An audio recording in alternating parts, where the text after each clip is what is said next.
మన మర్రి golden diamonds లో మీరు కొనే ఆభరణాలపై నో జీఎస్టీ, కేవలం 1% నుండి 11% వరకు మాత్రమే గల VA, ఆపై జీరో మేకింగ్ ఛార్జెస్ ఇంకా నో జీఎస్టీ.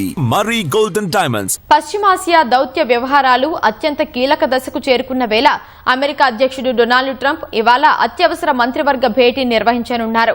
శ్వేత సౌధంలో జరగనున్న ఈ సమావేశంలో ఇరాన్తో శాంతి చర్చల అంశంపై తదుపరి కార్యాచరణను ఖరారు చేయనున్నట్టు తెలుస్తోంది. మరోవైపు ఇరాన్పై అమెరికా దాడుల నేపథ్యంలో ఖతార్లో చర్చల కోసం వెళ్లిన టెహ్రాన్ ప్రతినిధి బృందం వెనుదిరిగినట్లు ఇరాన్ అధికారిక మీడియా తెలిపింది.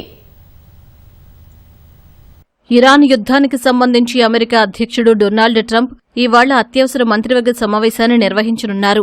ఇరాన్తో జరుగుతున్న శాంతి చర్చల విషయంలో తదుపరి కార్యాచరణను ఖరారు చేసేందుకు ఈ అత్యున్నత స్థాయి భేటీ జరగనుంది. ఫాక్స్ న్యూస్ కథనం మేరకు ఈ భేటీకి జాతీయ నిఘా విభాగం డైరెక్టర్ పదవి నుంచి తప్పుకోనున్న తులసి గబ్బార్డ్ సహా అమెరికా కేబినెట్ సభ్యులందరూ హాజరు కానున్నారు. ఇరాన్తో కాల్పుల విరమణ ఒప్పందం బలహీనపడుతున్న నేపథ్యంలో తాజా పరిస్థితులపై ఈ సమావేశంలో సమీక్షించనున్నారు.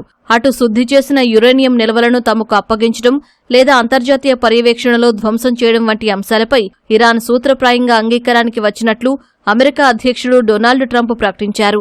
అయితే ఒక పక్క శాంతి ఒప్పందానికి సన్నద్దమవుతున్న అమెరికా మరో పక్క నిన్న ఇరాన్పై భీకరంగా విరుచుకుపడింది. క్షిపణి ప్రయోగ క్షేత్రాలను, సముద్రంలో మందుపాత్రల్ని అమరుస్తున్న పడవల్ని లక్ష్యంగా చేసుకుని అగ్రరాజ్య సైన్యం మంగళవారం పెద్ద ఎత్తున దాడులకు దిగింది.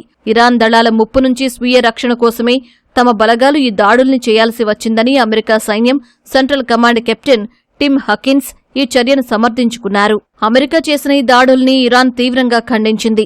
ఒప్పందం కుదిరే దిశగా చర్చలు జరుగుతూ ఉంటే ఉద్దేశపూర్వక వంచన, అవాస్తవికతను చాటేలా ఈ దాడులు ఉన్నాయని మండిపడింది. దీని పర్యవసానాలకు అమెరికాదే బాధ్యత అని స్పష్టం చేసింది. దురాక్రమణ చర్యలన్నింటికీ గట్టి బదులిస్తామని హెచ్చరించింది. అమెరికా దాడులను తిప్పికొట్టే క్రమంలో ఆ దేశానికి చెందిన MQ-9 రీపర్ డ్రోన్ను కూల్చివేసినట్లు ఇరాన్ వెల్లడించింది. గగనతలంలోకి ప్రవేశించిన అమెరికా RQ-4 డ్రోన్, F-35 యుద్ధ విమానంపై కూడా కాల్పులు జరిపినట్లు తెలిపింది. దాడుల అనంతరం ఎక్స్ వేదికగా స్పందించిన Iran supreme leader Mojtaba Khamenei పశ్చిమాసియా ప్రాంతం ఇకపై అమెరికా సైనిక స్థావరాలకు రక్షణ కవచంగా ఉండదని ఘాటు హెచ్చరికలు చేశారు. అమెరికా, ఇరాన్ మధ్య తాజా దాడుల నేపథ్యంలో ఖతార్లో జరుగుతున్న చర్చల కోసం వెళ్లిన ఇరాన్ పార్లమెంటు స్పీకర్ మొహమ్మద్ బఘేర్, విదేశాంగ మంత్రి అబ్బాస్ అరాగ్జీలు అక్కడి నుంచి వెనుదిరిగినట్లు ఇరాన్ ప్రభుత్వ మీడియా తెలిపింది. అయితే తదుపరి కార్యాచరణ ఏమిటన్నది మాత్రం వెల్లడించలేదు.